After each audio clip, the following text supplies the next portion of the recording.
There is a photograph of Mary Todd Lincoln that most people have never really looked at. Not the famous portrait where she's in the white gown with the flowers in her hair, the one taken for the inaugural ball in 1861. Not the formal studio portrait where she stares forward with that expression people always described as imperious, difficult, impossible. There's a different one, taken sometime around 1870. She is seated, hands folded in her lap, dressed in deep black that she had been wearing, more or less continuously, for nearly a decade.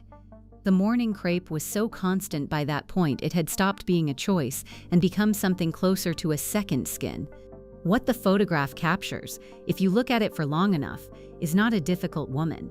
It is not the woman who argued with her husband's cabinet secretaries, or overspent the White House budget by 20%, or reportedly screamed loud enough to be heard in the East Room. What it captures is something more specific and more terrible. It is the face of a woman who has been told, repeatedly and with brutal precision, that the people she loves most will be taken from her, and who has been told this so many times that she has stopped being surprised. She is not shocked in that photograph. She is simply enduring. Abraham Lincoln is remembered as a martyr, one of the most iconic figures in American history. The emancipator, the savior of the Union, the man who held the country together through its worst catastrophe and died in the moment of victory. His wife is remembered as difficult, a spendthrift, a hysteric, perhaps mentally ill, possibly disloyal, or at least insufficiently loyal. She has been remembered, in the shorthand of popular history, as the problem standing behind the great man. Their sons are barely remembered at all.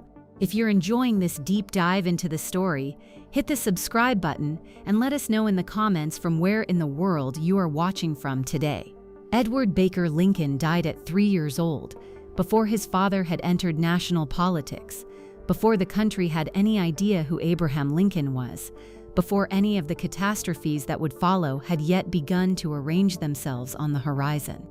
He died of tuberculosis in a rented house in Springfield, Illinois, with his mother at his side, and the city moved on. William Wallace Lincoln, Willie, the one his father loved with a particular openness that he rarely showed anything or anyone, died in the White House at 11 years old, while his parents were upstairs hosting a state dinner that 3 separate people had advised them to cancel. He had been sick for weeks. The Potomac River ran directly behind the White House and had not been properly dealt with from a sanitation standpoint, and the water that fed the White House pipes in February of 1862 was carrying something that Willie could not survive. He died while his father was 100 feet away, hosting generals and diplomats because canceling the dinner was politically impossible at a moment when the Union needed to project confidence it did not fully possess. Thomas Lincoln, Tad, the one who ran through the White House corridors like it was his own personal property, who kept goats in the garden and a turkey in the state dining room, and once drove a cart through a funeral reception, died at 18, 6 years after his father was shot in the back of the head at Ford's Theater. He died of what the doctors called pleurisy, which is a condition of the lungs, and which his mother had predicted from the beginning because Tad had never been physically strong, because she had already buried 2 sons, and because she had learned by that point to recognize the particular texture of impending loss. He was the last child she had left, in any meaningful sense of the word left. Robert Todd Lincoln survived them all. He became Secretary of War under President Garfield. He became president of the Pullman Company, one of the most powerful private corporations in the Gilded Age. He became wealthy, respected, and deliberately obscure. He had his own mother committed to a psychiatric institution, largely against her will, after a trial that lasted less than a day and that his mother described for the rest of her life as a betrayal. He spent the last decades of his existence refusing to speak about his family, declining interviews, burning correspondence, and shredding documents. He destroyed most of his father's personal papers before he died. Nobody knows what was in them. That is the story of Mary Todd Lincoln's 4 sons. Before we go through each of those lives in the detail they deserve, we have to understand the woman who bore them, because Mary Todd Lincoln is one of the most misunderstood figures in American history. She has been remembered badly. She has been remembered, when she has been remembered at all, as an obstacle, an embarrassment, and eventually a mad woman.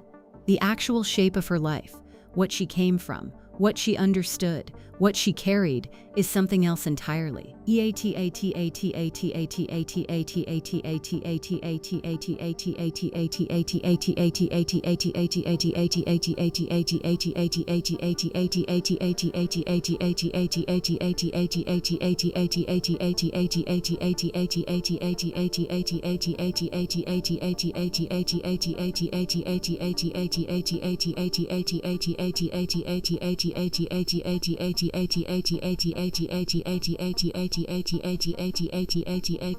Mary Todd was born on December 13, 1818, in Lexington, Kentucky, into a family that was by Southern standards prosperous, educated, and deeply political. Her father, Robert Smith Todd, was a wealthy merchant and politician, a man with strong opinions about law and public life, and the kind of standing in Kentucky society that meant his opinions were regularly solicited. The Todds were the kind of family that produced people who expected to be consequential. Mary absorbed this expectation from birth. Her childhood, however, was not the comfortable story that wealth might suggest. Her mother, Eliza Parker Todd, died when Mary was 6 years old. She left behind 7 children, and Robert Todd responded to this loss with a speed that was common in the 19th century and devastating in every era. He remarried within 2 years. His new wife, Elizabeth Humphreys Todd, was not cruel. She was also not particularly interested in the 7 children she had inherited alongside the house and the social position. She had her own children soon enough, and the household grew, and Mary, sharp, opinionated, already the girl who read too much and talked back when she should have been quiet, felt the distance that had opened in her family like a wound she was expected not to mention. She was close to her father. She haunted his office, listened to his political conversations, absorbed more Kentucky Whig politics than most grown men in Lexington could claim to know. Her father recognized her intelligence in a way that her stepmother did not, and this recognition was the organizing principle of Mary's early identity. She was smart. She would be told this implicitly and sometimes explicitly, until the other things she was told began to drown it out. She was sent to excellent schools. She spoke French with genuine fluency, which was rare for an American woman of the period, and rarer still in Kentucky. She read widely, had opinions about everything, and expressed those opinions with a directness that charmed some people and alarmed a great many others. She was not, by the standards of what was expected of well-bred Southern women in the 1830s, easy to manage. She was not designed to be decorative. She was designed for something else, and the world she was born into had limited options for what that something else could look like. She moved to Springfield, Illinois in 1837 to live with her older sister Elizabeth, who had married Ninian Edwards, one of the most politically prominent men in Illinois. The Springfield social world she entered was the world that mattered, the world where politicians and lawyers and ambitious young men gathered, and Mary Todd, 20 years old and better educated than most of them, found herself at the center of it by virtue of who she was and where she had landed. She met Abraham Lincoln at a cotillion in the winter of 1839. Lincoln was 29, a self-educated lawyer from the Kentucky backwoods, already a member of the Illinois state legislature, ungainly in a way that his contemporaries described with a kind of helpless precision, too tall, too angular, with hands that seemed to have been designed for a larger body than the one he had grown into. He was not the kind of man Mary Todd's family had in mind for her. He had no social standing, no money, no family name worth speaking of. Her brother-in-law, Ninian Edwards, who had been carefully watching the most eligible men in Springfield on Mary's behalf, found Lincoln baffling as a prospect. What Lincoln had was a mind. What he had was language, the specific gift of knowing how to make words do exactly what he needed them to do, and of understanding, in a way that very few people in any era fully grasp, that clarity is a form of power. Mary recognized this. She had been surrounded by politicians her entire life, had listened to her father's conversations since before she was old enough to understand them, had acquired a sense for the difference between men who were performing intelligence and men who actually had it.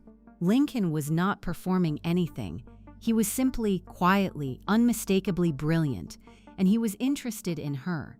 The courtship was not smooth. There was a broken engagement in 1841, possibly at Lincoln's instigation, possibly mutually agreed upon. Possibly, this is a theory that has been argued and disputed for 180 years, forced by family pressure and social concern. They reunited in 1842 and married on November 4th of that year, in a ceremony arranged with approximately 24 hours of notice, in the parlor of Ninian and Elizabeth Edwards's home in Springfield.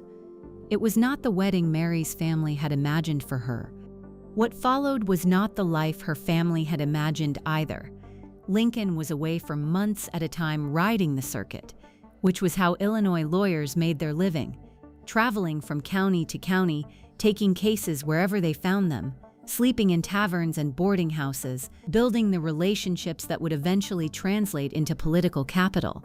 Mary was in Springfield, managing a household on a lawyer's erratic income, raising children, maintaining the social presence that Lincoln's career required, doing all of this with an intelligence and a ferocity that the historical record has consistently undervalued.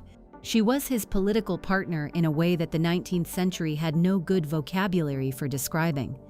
She kept track of his correspondence when he was traveling. She cultivated the relationships that he, constitutionally unsuited to the performance of social ease, found difficult to sustain. She read the newspapers and briefed him on what he needed to know. She had opinions about his speeches and he listened to them, which was not something many men of that era did with their wives, and which Lincoln did without apparent effort because he had married a woman whose political judgment he respected. They had 4 sons. Robert Todd Lincoln was born in 1843, the year after the wedding. Edward Baker Lincoln, called Eddie, was born in 1846. William Wallace Lincoln was born in 1850, named after the husband of Mary's older sister Frances. Thomas Lincoln was born in 1853, the last of them, and then, beginning in 1850 and extending without interruption for the next 25 years, everything else that defines the story of this family began. Edward, the loss that came first. Edward Baker Lincoln was born on March 10, 1846, and he was from the beginning the quiet one, where Robert, the eldest, was serious and watchful, and already acquiring at age 3 the particular gravity that would define him for the rest of his long life. Eddie was gentle, sweet-tempered in a way that people who knew the family in Springfield recalled specifically decades later when they were interviewed by Lincoln biographers who were really looking for information about Abraham and found themselves unexpectedly moved by the memories of a child who had been dead since 1850. He was sickly from an early age. The specific diagnosis has been contested. Some medical historians looking at the evidence believe it was pulmonary tuberculosis. Others have argued for something called strumous disposition, which was 19th century medical shorthand for a constitutional weakness in the chest that predisposed a child to respiratory illness. What is not contested is that Eddie was never fully robust, that there were periods during the winters of 1847 and 1848 and 1849 when his breathing was labored and his energy was diminished, and the family watched him with the particular careful attention that parents of the era who had lost more children than the 21st century mind easily comprehends, recognized as the attention that precedes loss. During this period, Abraham Lincoln was serving his single term in the United States Congress. Elected in 1846, seated in 1847, he was in Washington for most of the congressional session, leaving Mary in Springfield with the 2 small boys, in a city where she had strong ties but where the house on 8th and Jackson felt, by her own description in letters to her husband, very empty in ways that the presence of the children did not fully address. Mary Lincoln's letters from this period are remarkable documents. They are funny frequently in the way that very intelligent people who are lonely sometimes become funny. The humor as a pressure valve, as a way of converting the weight of ordinary days into something that can be communicated without being a burden. She writes about the children with specific, alert attention. She notices what they do and how they do it. She writes about Eddie in ways that suggest she was already on some level bracing herself. Not dramatically, not with the theatrical doom that popular history has sometimes projected backward onto Mary Lincoln's life. Simply with the careful attention of a woman who had been raised in a household where death arrived without announcement, and who had learned to hold the people she loved with a slight but constant awareness of their fragility. Eddie's condition worsened in the winter of 1849. By January of 1850, he could not keep food down. He had a persistent fever. He was 3 years old. Abraham Lincoln was back in Springfield by then, having decided not to seek a second congressional term, a decision complicated by politics and by the clear evidence that his family needed him present. He was in the house on 8th and Jackson when Eddie died, on February 1, 1850, 52 days short of his 4th birthday. Mary's grief was, by the accounts of people who were present and who wrote about it afterward, total, not performative, not dramatic in the way that the word drama sometimes gets attached to Mary Lincoln's emotional life. Total in the sense of complete, of occupying every available space inside her, of leaving very little room for anything else for a period that stretched into months. She wrote a poem about Eddie. It was published in the Illinois State Journal, which was the Springfield newspaper, in February of 1850. It is a formal poem, metrically regular, with the particular controlled anguish of a person who has decided to express grief through a structure precise enough to contain it. She writes about angels receiving the child. She writes about the certainty of reunion in a way that suggests the certainty was something she was working very hard to achieve rather than something she had arrived at easily. Lincoln's grief is less legible in the documentary record. He left less correspondence from this period than from most others, which could mean several things, and probably means that he was simply not writing letters in the weeks after Eddie died. A man who was managing his own grief while trying to manage his wife's grief and earning his living at the law does not necessarily leave a documentary trail. What people who knew him in Springfield recalled, when they were asked much later, was that Lincoln looked hollowed during those weeks, that the leanness that was always characteristic of his appearance took on a different quality, that you could see something had been taken from him. Within a year, Mary was pregnant again. William Wallace Lincoln was born on December 21, 1850, and this detail, the proximity of Willie's birth to Eddie's death, is one of those facts that appears in biographies and then disappears, subsumed by the narrative momentum of Lincoln's rising political career and the inexorable approach of the war. It does not disappear from the experience of the family. You do not lose a child and have another child 11 months later and have the second child exist independently of the first. They exist in relation. They always exist in relation. Willie, the one they loved best, and what that cost them. William Wallace Lincoln was the child that both his parents loved with a specific and openly acknowledged intensity that made the people around them slightly uncomfortable. This is not a common thing to say about parents. It is not an accusation of favoritism, though it comes close. It is more precise than that. It is an observation that Abraham and Mary Lincoln, who were both complicated people with complicated inner lives and complicated relationships to the expression of emotion, somehow with Willie found a register that came naturally, in a way it did not with their other children. Lincoln said once, in a remark that was recorded by a member of his staff at the White House, and that has been cited by every Lincoln biographer who has gotten to the chapter on Willie, that he was the best of us all. Willie was born in 1850 and grew up in Springfield during the years that shaped his father's national identity. He was present as a small child during the Lincoln-Douglas debates of 1858, not at the debates themselves, but in the orbit of a household that had become the center of Illinois Republican politics, where men came and went at all hours, and conversation was conducted with the constant urgency of people who understood that something large was being decided. He absorbed this atmosphere with what everyone who described him agreed was a precocious and entirely natural ease. He was curious about everything and burdened by nothing, and these two qualities together produced a child who was pleasant to be around in a way that was entirely his own rather than performed. He read early and widely. He wrote poetry as a child, not the careful formal poetry of his mother, but something more improvisational, more interested in sound than structure, more concerned with what it felt like to read a line than with whether the meters scanned correctly. He wrote a poem about the death of a family friend when he was 9 years old that his father apparently kept in his desk and showed to people, which is the kind of thing fathers do when they are proud in a way they cannot adequately articulate. When Lincoln was elected president in November of 1860, Willie was 10 years old.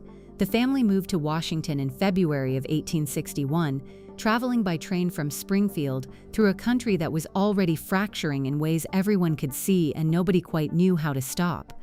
Willie and his younger brother Tad were on the train. Robert, the eldest, was at Harvard and would join the family later. The two younger boys experienced the journey as an adventure, which was the kind of grace available to children, the ability to be on a historic journey without knowing that it was historic, without knowing that the world they were moving through was in the final weeks before its most catastrophic transformation. The White House in 1861 was not what it is now. It was larger than most houses in Washington and smaller than its responsibilities required. It had not been renovated in years, and the previous occupants had left it in a condition that Mary Lincoln, who arrived in Washington with very strong opinions about what the executive mansion of the United States should look like, found mortifying. She spent the first months of the Lincoln presidency lobbying Congress for a renovation budget, and then spending significantly more than the renovation budget provided, which became the first of several financial controversies that would follow her for the rest of her life, and which were reported with a consistent hostility that reflected partly genuine shock at the expenditures and partly the specific animus of Washington political society toward a woman from Kentucky who was doing things in ways Washington political society had not sanctioned. Willie and Tad did not share Washington political society's reservations about their mother. They shared the White House with a freedom that was probably not entirely authorized, and certainly not anticipated by the staff, the security arrangements, or the various dignitaries who found themselves unexpectedly sharing corridors with two small boys who had commandeered whatever they could reach. Tad was the instigator. Willie was the one who made the ideas viable, who turned Tad's wild suggestions into something that could actually be executed. They were, as a team, formidably effective. In January of 1862, Willie became ill. The White House's water supply in 1862 drew from the Potomac River, and the Potomac in the vicinity of Washington was not, to put it as directly as possible, safe to drink. The city's sanitation infrastructure was inadequate for its population, and the wartime expansion of that population had made the situation worse. Willie and Tad were both sick by early February. Tad recovered. Willie did not. Mary and Abraham Lincoln were scheduled to host a state dinner on February 5, 1862. 3 separate advisors, by different accounts, suggested to the President and the First Lady that the dinner should be postponed given the state of Willie's health. The advice was not taken, not because Lincoln and Mary were indifferent to their son's condition, but because the political reality of February 1862 made canceling a state function involving the senior military leadership of the Union feel like a luxury that the country could not afford. The war was going badly. Public confidence was fragile. The dinner was held. Willie died on February 20, 1862. He was 11 years old. Abraham Lincoln was seen weeping in the East Room on the day of Willie's death. Open, visible weeping. The kind of grief made public not by choice, but by an anguish that exceeded his considerable capacity for containment. People who were present in the White House that day left accounts of it that are among the most affecting descriptions of grief in the documentary record of the 19th century. This was not a man who wept easily or frequently or in front of witnesses. He wept that day in a way that left the people who saw it permanently altered. Mary could not attend her own son's funeral. She had collapsed. The word collapse was used by the doctors who attended her, and by the staff and by the members of the household who described what happened in the days following Willie's death. And it means something more specific than a theatrical faint. It means a person whose systems of coping, however elaborate and however hard-won, had encountered something for which they had no prepared response. She had buried Eddie. She had survived Eddie's death, had moved through it and come out the other side, and had Willie and Tad in a life that was, for all its political pressure and social complexity, full. The death of Willie unmade something in her that her previous grief had not touched. She wore black for the rest of the war. She could not visit the room where Willie died for months. She could not look at the green room where his body had been laid for the viewing without experiencing what the household staff described as violent distress. She consulted spiritualists in the hope of making contact with her dead son, a practice that Lincoln tolerated and that Washington society found both scandalous and pathetic in approximately equal measure. The scandalous and pathetic framing has followed Mary Lincoln ever since, through every subsequent account of her spiritualist activities, despite the fact that she was doing what millions of bereaved people throughout human history have done when the more conventional consolations of religion failed to reach the specific depth of her loss. Lincoln did not have the option of stopping. He had a war to run. The same capacity for compartmentalization that had always characterized his internal life, the ability to keep the public self and the private self in separate rooms and to move between them without allowing one to contaminate the other, was now being tested at a level it had never previously encountered. 4 months after Willie died, Lincoln showed the first draft of the Emancipation Proclamation to his cabinet. 4 months. Every major Lincoln biographer has noted the proximity. Nobody has fully accounted for it. There are theories. Perhaps the loss clarified something, stripped away whatever remaining ambivalence he had about the most radical action his presidency could take. Perhaps it was coincidental in the way that the timing of history is often coincidental, one large thing happening near another large thing, without the proximity being causally meaningful. What is certain is that in the summer of 1862, Abraham Lincoln was a man who had lost a child he loved with uncomplicated intensity, who was presiding over a war that was killing thousands of other people's children, and who was in the process of redefining the terms under which human beings in the United States of America could be held as property. Those things were all happening in the same man at the same time. The photograph that Matthew Brady took of Lincoln in 1862 shows something that the photographs from 1860 do not.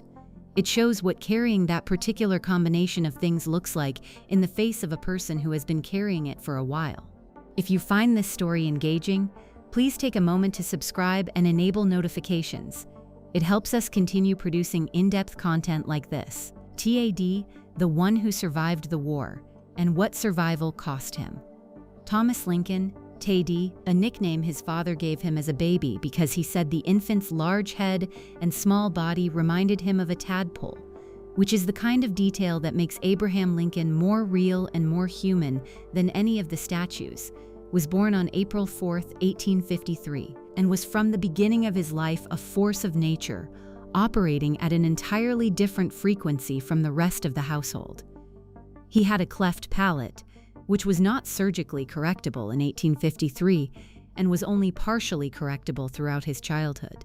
He spoke with a lisp that was significant enough that strangers sometimes could not understand him, though his family had no difficulty at all, and Lincoln in particular seemed to have a way of hearing Tad that bypassed the speech impediment entirely and landed directly on the meaning.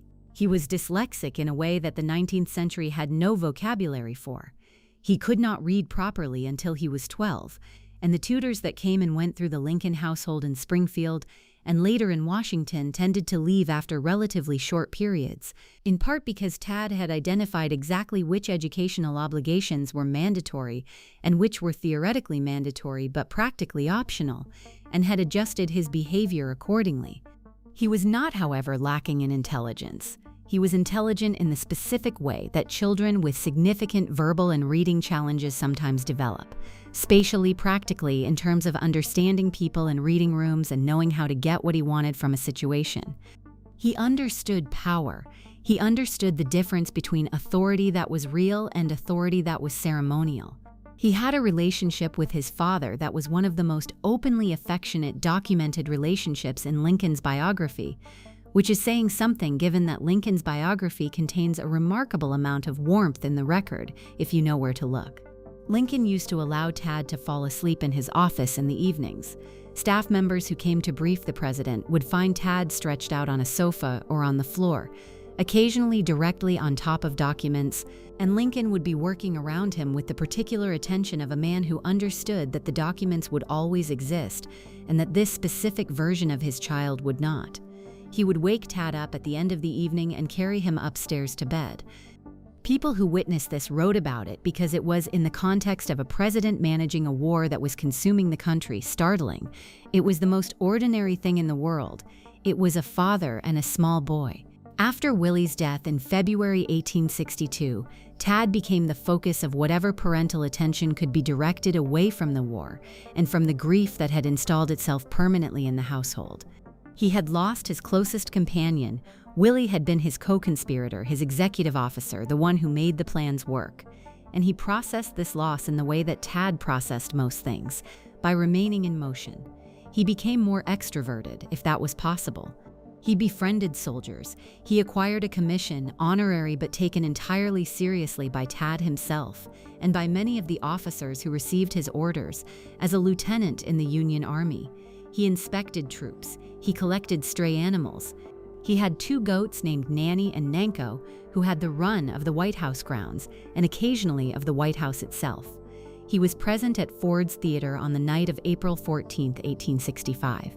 This is the detail that most accounts of that evening mention and then pass over quickly, because the primary narrative of what happened at Ford's Theater is about Abraham Lincoln and John Wilkes Booth and the single shot that transformed a president into a martyr.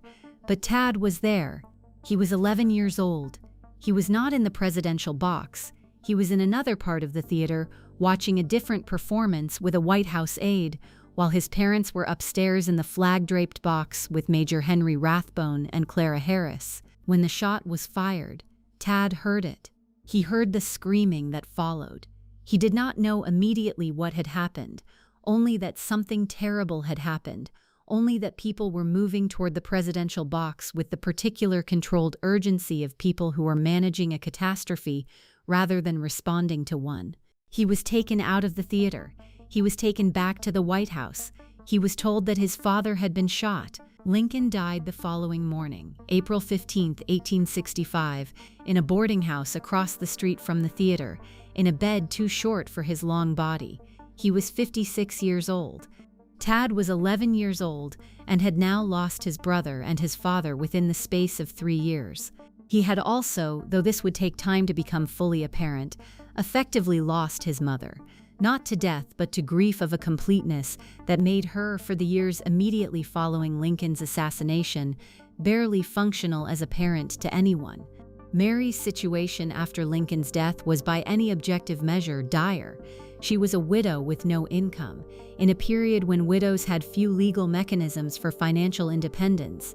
Lincoln had not made a formal will, and the estate proceedings took years. Congress debated whether to provide her a pension, and the debate was not gentle.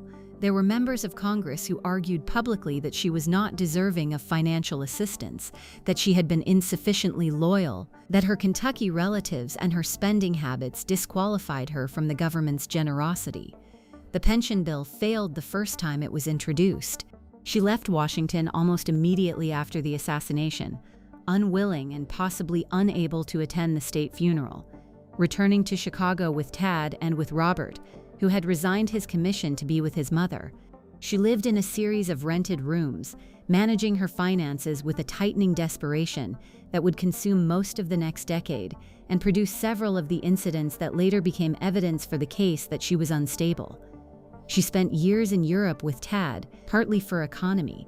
European cities were cheaper than American ones for a widow on a restricted income, and partly because the United States had become a place where she was simultaneously famous and homeless, and no private grief was permitted to remain private. Tad spent those European years acquiring what his Springfield childhood and his White House years had left incomplete, which was primarily a formal education. He had learned to read properly, finally, sometime around his 12th year, and in Frankfurt and London he attended school with a diligence that surprised people who knew his history. He grew into a young man who was quieter than the boy he had been, who had processed the losses he had experienced in the way that people sometimes process enormous loss when they are young and resilient and have no other option, by growing around the holes rather than trying to fill them. He returned to the United States with Mary in 1871. He was 18 years old. Within weeks of arriving in Chicago, Tad became ill. He had never been physically strong. The cleft palate, the early childhood illnesses, the respiratory vulnerability that Mary had always watched with the alert attention of a woman who knew exactly what it looked like when the people she loved were running out of time. His symptoms were described as pleurisy, which is an inflammation of the tissue around the lungs that in 1871, without antibiotics, without the interventions that might have addressed the underlying cause, could spiral in ways that were not retrievable. He died on July 15, 1871. He was 18 years old. Mary was at his bedside. She had been at Eddie's bedside. She had not been at Willie's bedside, had been downstairs at the state dinner, and this specific fact, that she had been 100 feet away while her son was dying and had not known, had been pouring wine for generals, was something that she carried with her for the rest of her life, with a precision that grief does not soften but sharpens. She was at Tad's bedside. It did not make it better. She had now buried a husband and 3 sons. She had 1 child left. He was the one who had been difficult. Robert, the one who survived, and what survival required. Robert Todd Lincoln was born on August 1st in 1843, the first child and the eldest son, and he was from the beginning the one who did not fit easily into the emotional register of his family. This is not a criticism, it is an observation. The Lincoln household, for all its warmth and its genuine affection, was not a household of even temperaments. Abraham Lincoln alternated between periods of deep, quiet engagement and periods of melancholy, so complete that his law partner William Herndon described them as a form of collapse. Mary Lincoln lived her emotional life at a volume that her contemporaries found overwhelming, and that her family had learned to navigate with the specific skills that children develop when they grow up in a household where the weather changes quickly. Robert learned early to be self-contained. He learned to keep his interior life interior, to manage his reactions, to present to the world a surface that was composed and correct and gave away as little as possible. His contemporaries described him as cold. His father's biographers, who were trying to explain the emotional gulf between Robert and the father who was already becoming the most beloved figure in American history, reached for words like reserved, formal, difficult to know. The words were accurate. They were also incomplete. A child who has learned to be self-contained has learned something. The question worth asking is what prompted the learning, not whether the learning happened. Robert was away at school during most of the White House years. He was at Phillips Exeter Academy in New Hampshire in 1860 and 1861, partly because his academic preparation in Springfield had been inadequate for Harvard and he needed the intervening year, and partly because the Lincoln household in the years of the president's rise had become a place where solitude was not available and privacy was not possible, and Robert Lincoln, at 17 and 18, needed both. He enrolled at Harvard in the fall of 1860. He was at Harvard when Willie died. He came home for the funeral, and he managed his mother's grief, and he returned to Harvard because the world continued and the semester continued, and Robert Lincoln managed things. He was at Harvard when his father was inaugurated for the 2nd time.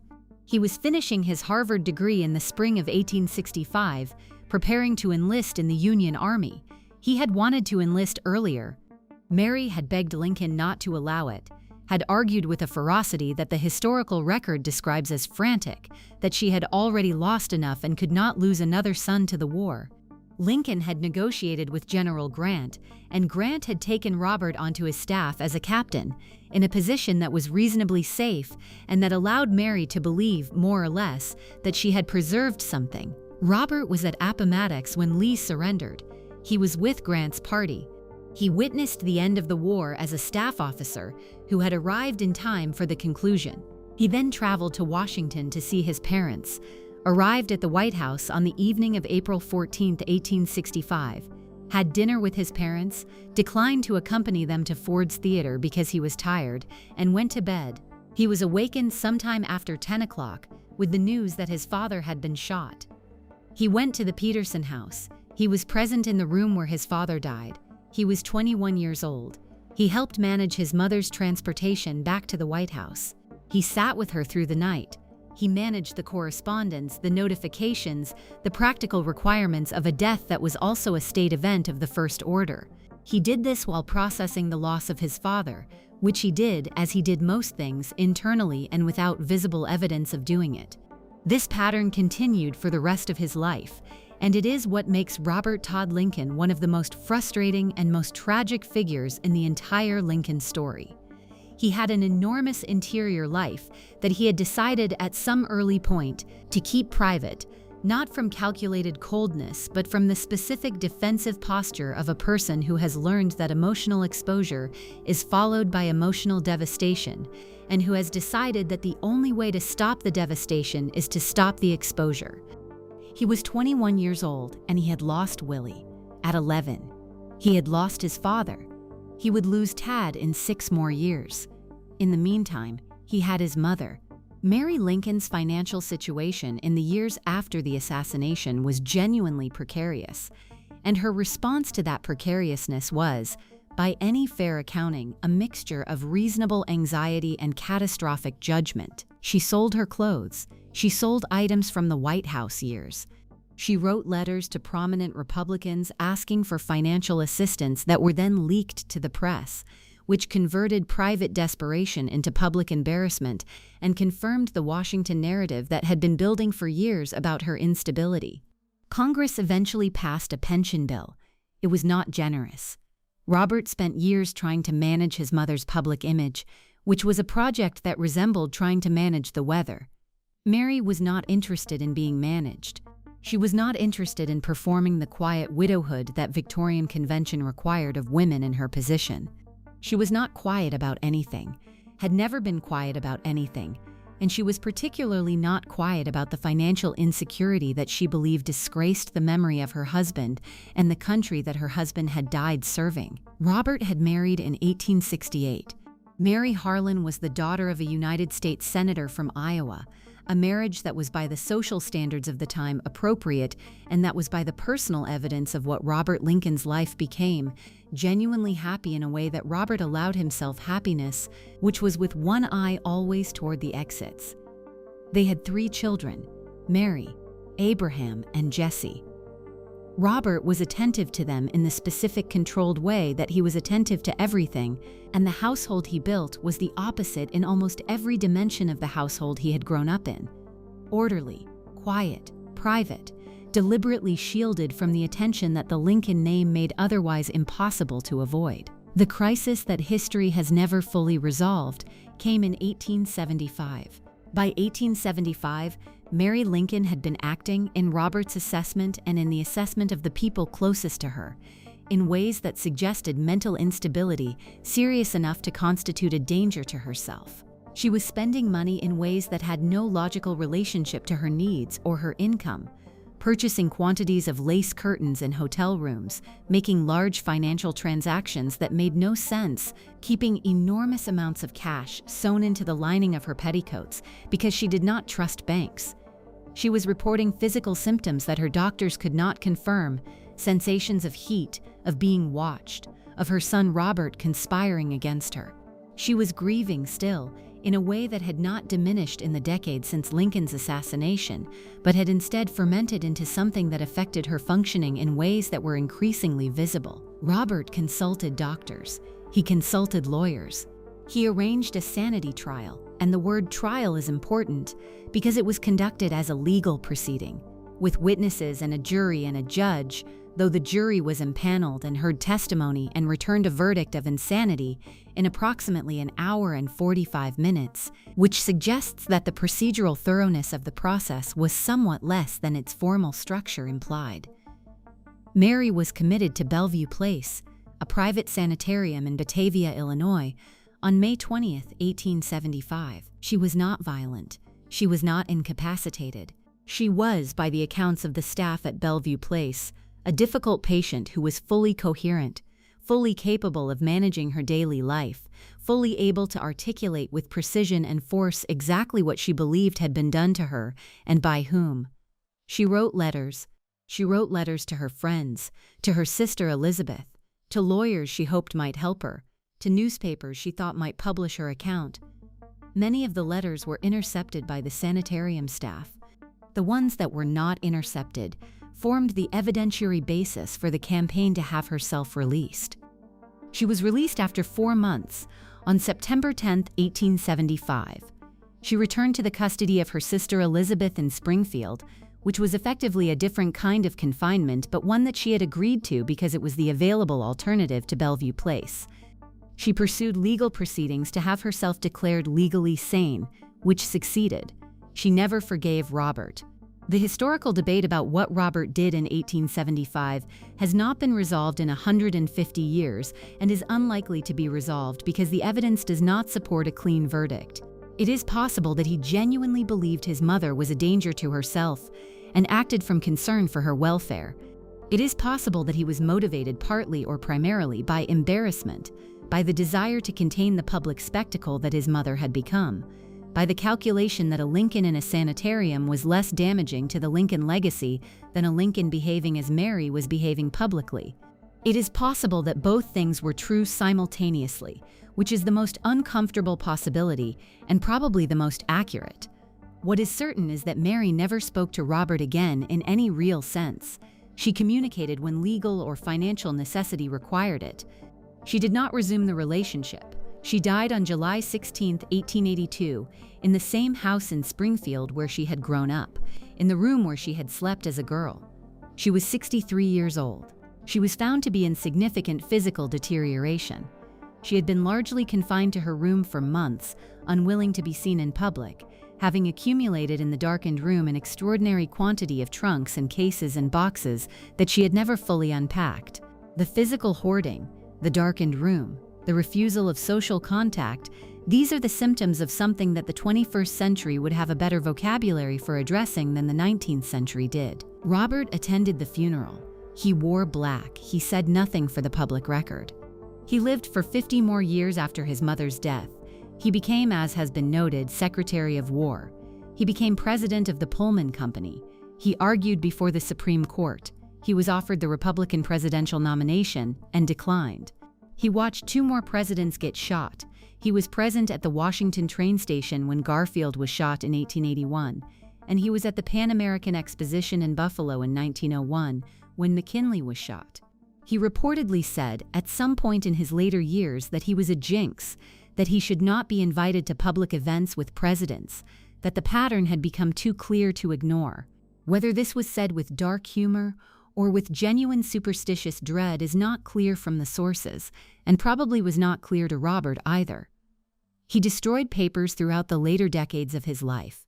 He destroyed his father's personal correspondence. He destroyed letters, memoranda, documents that historians have been mourning ever since. He gave a reason, when he gave a reason at all, that amounted to this: that Abraham Lincoln's private life was private, that the country had made his father into a monument and that monuments do not require private lives, and that the private life that had existed was not the country's property. This position was not entirely without merit. It was also not the complete reason. Robert Lincoln had spent his entire life managing the relationship between the private reality of being a Lincoln and the public requirements of what being a Lincoln meant. The destruction of the papers was the final act of that management. He was controlling the archive the way he had spent 60 years trying to control everything else. He died on July 26, 1926, at the age of 82, at his Vermont home Hilden, which he had built as a deliberate retreat from the world of public life. He was the last surviving son of Abraham and Mary Lincoln. He was the last person alive who had been in the Peterson house on the morning of April 15, 1865. He was the last person alive who remembered Willie and Tad as boys, who had seen his mother as something other than a historical controversy, who had known Abraham Lincoln as a father rather than as a symbol. When he died, the things he had known died with him, and some portion of those things, the portion that had been in the papers he had burned, in the letters he had not sent, in the interior life that he had spent 80 years maintaining as private property, will not be recovered. What Mary knew, and what Mary carried.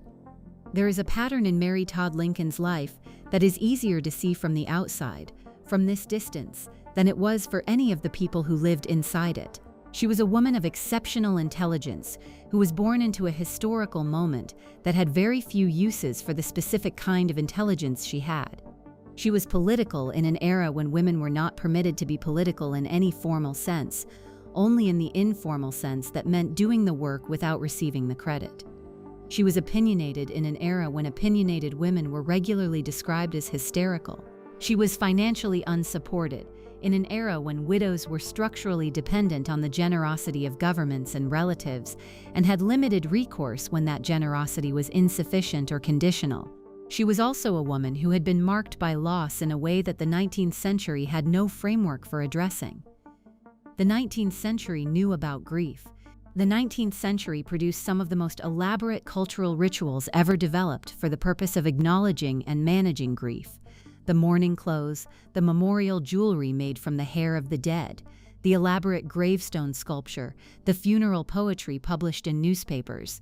The 19th century understood that people died and that the people who remained were changed by it. What the 19th century did not understand, or did not have the vocabulary to understand, was the cumulative effect of repeated catastrophic loss on a single person's nervous system. Mary lost her mother at 6. She lost her closest childhood friend in early adulthood. She lost a child in 1850. She lost a child in 1862. She lost her husband in 1865. She lost a child in 1871. She was 63 years old when she died, and she had lost 4 of the 6 people closest to her to death, and had lost the 5th to estrangement so complete it amounted to the same thing. The symptoms that were used to justify her commitment in 1875, the disordered spending, the physical complaints without organic cause, the suspicion, the hoarding, the inability to function normally in social and domestic contexts, are not symptoms that require a diagnosis of insanity to explain. They are symptoms that appear in people who have experienced repeated trauma without adequate support, in people whose internal regulatory systems have been overwhelmed by a sequence of losses that exceeded their capacity to process. This is not to say that Mary Lincoln was not ill. She probably was ill, in the sense that her behavior by 1875 represented a significant departure from what it had been when her internal resources were more intact. It is to say that the illness, if that is the correct word, was not mysterious. It was a consequence of what had happened to her and of the absence of anything that might have addressed the consequences. She was a woman who had been handed more grief than most people encounter in a lifetime, and who had been expected to manage it with the tools of personal fortitude and Victorian convention, neither of which was designed for the scale of what she was carrying. She said, at various points in her life, things that suggest she understood this. She said that she had been unfortunate. She said, and this is a direct quotation from a letter to a friend written in the early 1870s, that she was beginning to believe that no happiness was permitted to her. She did not say this with the melodrama that her contemporary critics would have expected from her. She said it with the flatness of a woman noting a fact. She had sufficient evidence for the conclusion. She was not wrong. What she wanted, running through everything she said and wrote and did from the Springfield years through the final darkened room in the Springfield house where she had started, was simple and almost impossible to provide. She wanted to be seen clearly. Not the difficult wife, not the embarrassing widow, not the convenient evidence for the argument that great men are weighed down by lesser women. She wanted to be seen as what she was, a person of significant capability who had been placed inside a historical drama not of her choosing, and who had done more than survive it. She had shaped it. She had shaped him. She had sat up late in Springfield rooms and argued politics and read newspapers and told her husband what she thought, and been listened to. She had been there. She had been there from the beginning, for all of it, and she had lost more than anyone who writes about the Lincoln presidency is required to contemplate. She deserves to be remembered for that. Not as the difficult wife, not as the spending problem, as the person who was there for everything, who paid every possible price, and who kept getting up. Abraham Lincoln is remembered as one of the greatest presidents in American history.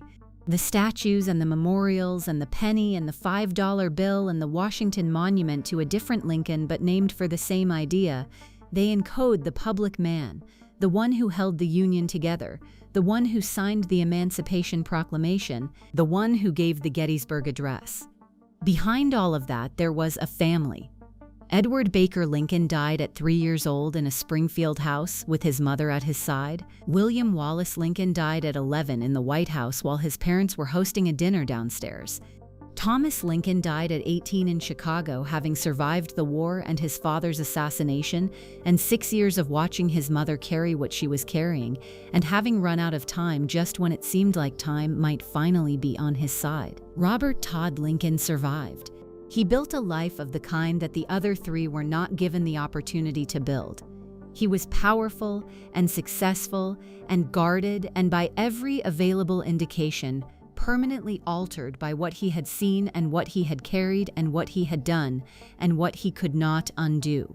He burned the papers. He went to Vermont. He died in 1926, the last of them, carrying into silence whatever it had actually been like to be Abraham and Mary Lincoln's son. Mary Todd Lincoln spent 20 years as a widow and died in the room where she had been a girl. The country did not give her a monument. The country gave her a reputation. It gave her a role in the story that it had already decided to tell, and the role was secondary and difficult and not quite right. These are the people who were there. These are the lives that were shaped by the thing we call history. These are the ones we forgot to look at. It is worth looking. Thank you for watching. For more detailed historical breakdowns, check out the other videos on your screen now and don't forget to subscribe.